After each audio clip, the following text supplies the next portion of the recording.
एक बार माता पार्वती जी भगवान शंकर से मुस्कुराते हुए कहती हैं कि स्वामी, आप सदा समाधि में लीन रहते हैं, कभी संसार की बातों में मन क्यों नहीं लगाते। तब शिव जी शांत भाव से कहते हैं कि पार्वती, संसार मोह और माया का जाल है, जो इसमें फंस गया वह सत्य से दूर चला जाता है, परंतु तुम्हारे प्रश्नों में हमेशा ज्ञान छिपा होता है। तब पार्वती जी कहती हैं कि क्या सच्चा सुख संसार में नहीं है। फिर शिव जी कहते हैं कि सच्चा सुख आत्मा के भीतर है। संसार का सुख क्षणिक है, लेकिन आत्मज्ञान का आनंद शाश्वत है।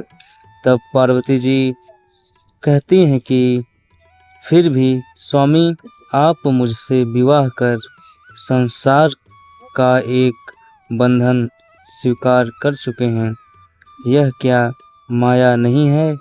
तब शिव जी मुस्कुराते हुए कहते हैं कि विवाह माया नहीं, कर्तव्य है। तुम मेरी अर्धांगिनी नहीं, शक्ति हो। ब्रह्मांड भी संतुलित रहता है जब शिव और शक्ति साथ हों। तब पार्वती जी आश्चर्य होकर कहती हैं कि शिव और शक्ति एक हैं। तब शिव जी कहते हैं कि हाँ देवी, जैसे अग्नि और उसकी ज्वाला, संगीत और उसकी ध्वनि, वैसे ही शिव और शक्ति।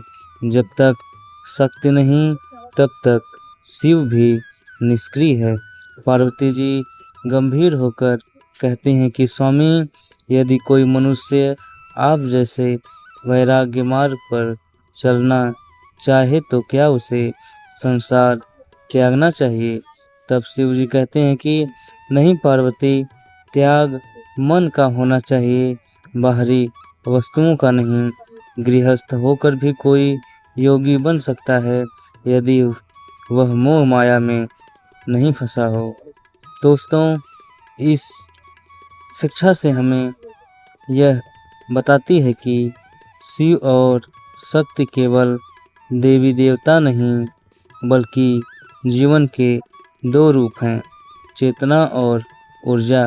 संसार में रहकर भी आत्मज्ञान प्राप्त किया जा सकता है, यदि मन स्थिर और विवेक पूर्ण हो।